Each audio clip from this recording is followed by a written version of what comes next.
With both Disney and Marvel already panicking over Ironheart episodes 1 through 3 and the ongoing ratings disaster that it is, we already know that those out there like Dominique Thorne, the main actress of the show who plays Riri Williams, after really going after fans and really going after the critics, it's only making matters worse for both Disney and Marvel. Nobody expected Tony Stark's real-world alter ego to sound like a call center agent reading legal disclaimers.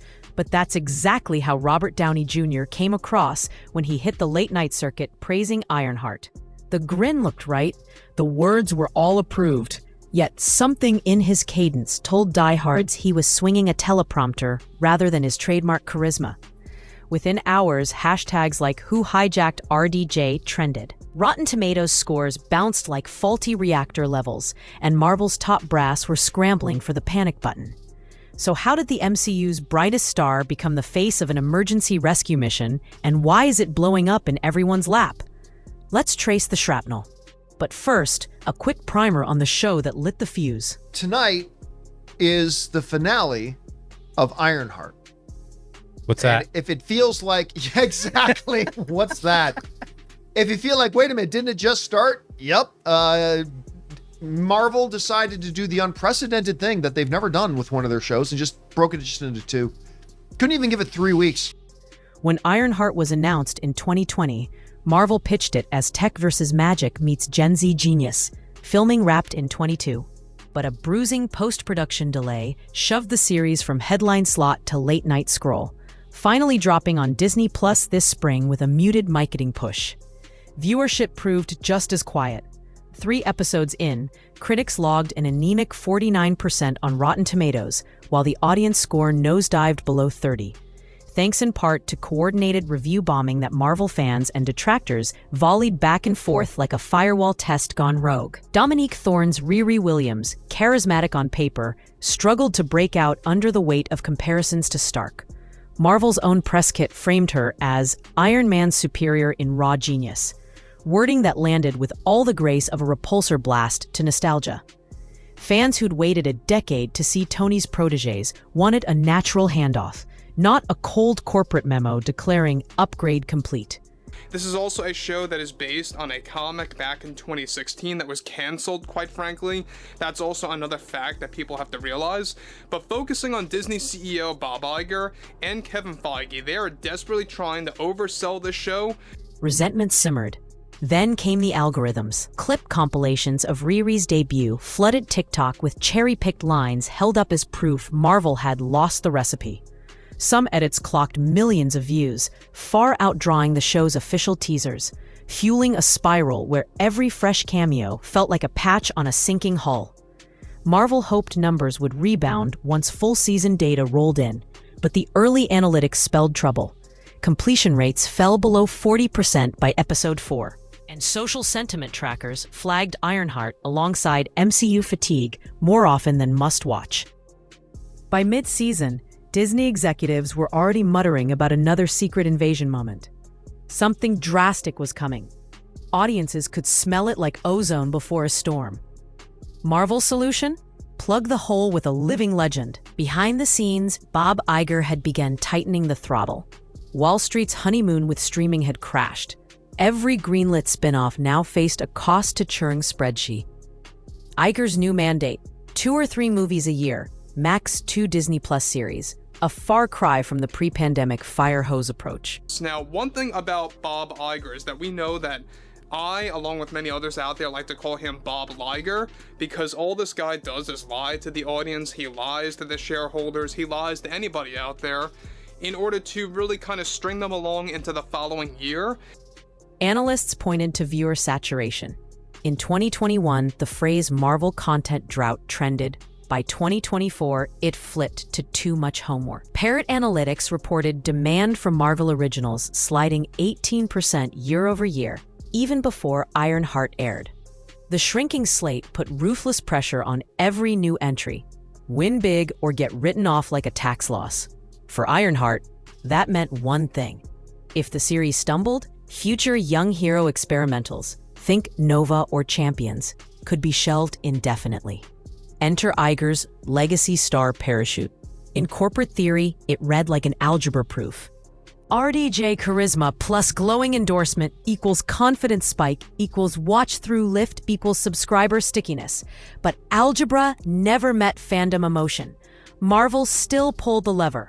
Robert Downey Jr. may have hung up the Iron Suit in 2019, but his new multi-picture agreement finalized last fall tethered him to Avengers Doomsday, December 18th, 2026, and its build-up years, complete with what insiders call narrative liaison duties.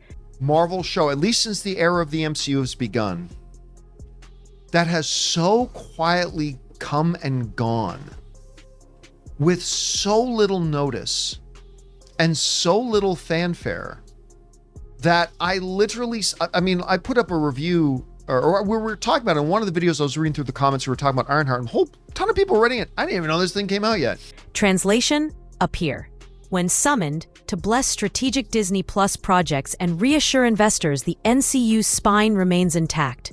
In exchange, Downey commands an eye-watering $100 million package covering Doomsday, Secret Wars, and cross-media residuals. The Michael Jordan of back-ends, as one agent bragged on background. Rumor sweetened the pot. Downey wasn't returning as a multiverse ghost of Tony, but as Dr. Doom. The new central villain, a twist bold enough to fry subreddits for months. That villainous pivot gives him immense brand risk. He can't afford to look like a puppet. Dr. Doom needs mythic gravitas, not Kiar collateral. Yet page 87 of the contract, as leaked by no-comment sources, contains a rider. Talent will participate in promotional activity for designated streaming properties at studio discretion. Marvel crossed that Rubicon the day Ironheart's viewership started tanking. And so, RDJ's phone lit up. Within a week, Downey appeared on Kimmel, The View, and Marvel's own YouTube livestream, heaping compliments on Dominique Thorne's genius, heart, and swagger. You know, unless I watched your show, and my wife doesn't actually watch my show that much, she says, unless I watched your show, I wouldn't even know the show existed. And it got us talking a little bit, and I was thinking about it a little bit more, about the fact that I don't think there has been a Marvel movie. The words sounded fine. The energy didn't. Fans clipped side-by-side interviews. 2012 RDJ hyping the Avengers versus 2025 RDJ reciting Ironheart talking points. And the contrast felt colder than vibranium at midnight. Comment sections filled with variations on blink twice if Feige's off camera. Marvel's framing blunder was the coup de grace. Marketing tagged Ironheart as the upgrade Tony would have built if he'd survived. Instead of celebration, fans heard erasure. Thorne herself bore the brunt, fielding tweets that had nothing to do with her performance. The PR campaign, meant to humanize Riri, had accidentally painted a target on her arc reactor. Backlash accelerated. Downey's reps, sensing trouble, quietly asked Disney to dial down the better-than-Stark language. Studio insiders, however, insisted the comparison was essential for click-through curiosity. And the last 3 episodes are coming out tonight. And, you know, I was talking to Anne this morning because she's got this thing she's got to do like at 6, and that's when the show comes out. So I'm going to have to watch it without her because I got to do my follow-up video after it and all that kind of stuff. But it really, she was mentioning. Days later, hashtag let Tony rest and hashtag give Riri space trended simultaneously, 2 rival storms colliding over the same show. RDJ's own staff kept count. Negative sentiment spikes increased 14% after every appearance he made, a metric that left the star pacing conference rooms, wondering if he was saving a show or sinking alongside it. Then Bob and Kevin scheduled an emergency call. Multiple industry trackers confirm a high-stakes remote meeting in late June. Bob Iger, Kevin Feige, 2 corporate counsel, and Downey dialing in from a London film set.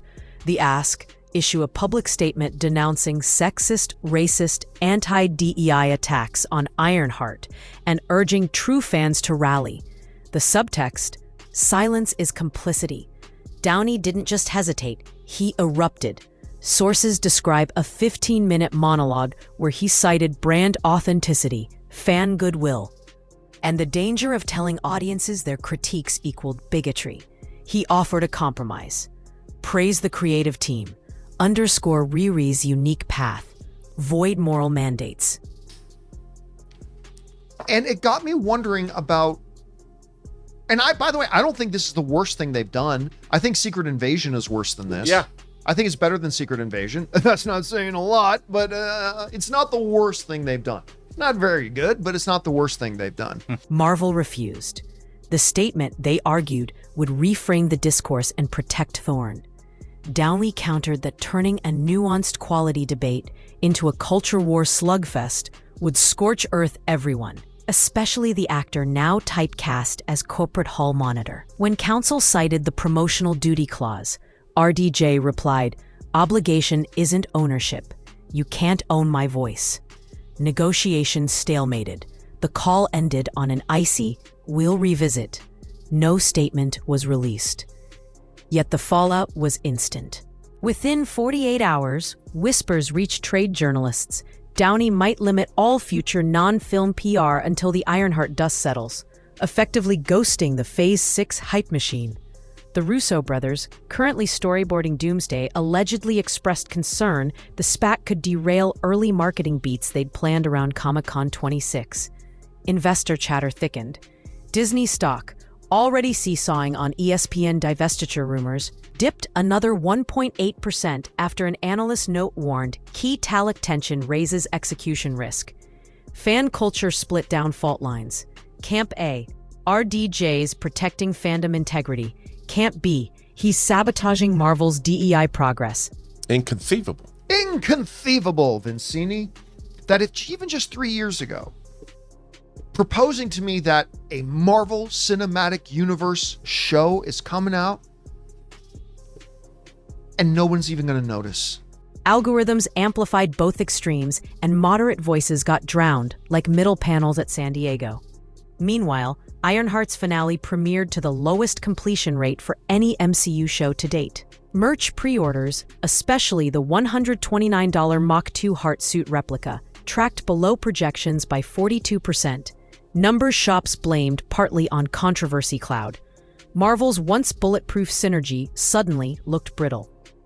If RDJ walked from auxiliary promo, Phase 6 could launch without its most bankable spokesperson. If he caved, he risked looking insincere again, kneecapping his grand reinvention as Dr. Doom. Either way, tension simmered like palladium inside a cracked core. Which brings us to the million-unit question. Marvel's crisis boils down to 3 ticking clocks. First, Ironheart's legacy. Does Disney quietly bury the numbers or attempt a goodwill reboot a la Agents of S.H.I.E.L.D. Season 2? Second, the RDJ Marvel détente. Now, one thing about Ironheart is that, yes, we do know that the last 3 episodes will be debuting tonight, by the way, really fulfilling the show for Season 1, and I highly doubt that there's going to be a Season 2, based on the ratings disaster that it is, based on the critics really calling this show out for what it is. But one thing is for certain is that this is a show that nobody asked for. Both meet each other for Phase 6 to explode, yet each concession now costs measurable clout. Third, the broader streaming gamble. With budgets shrinking and fandoms fracturing, the next misstep could turn superhero fatigue from meme into market crash. If all parties find a path that honors creative talent, respects fandom intelligence, and dials back corporate bluster, the MCU's reactor could roar again, maybe even stronger for the stress test. If not, we may remember Ironheart not just as a show that stumbled, but as the spark that revealed hairline fractures in Marvel's cultural armor. So what do you think? Is Downey drawing a principled line or staging high-stakes negotiation theater? Can Marvel recalibrate before Avengers Doomsday lands in 26?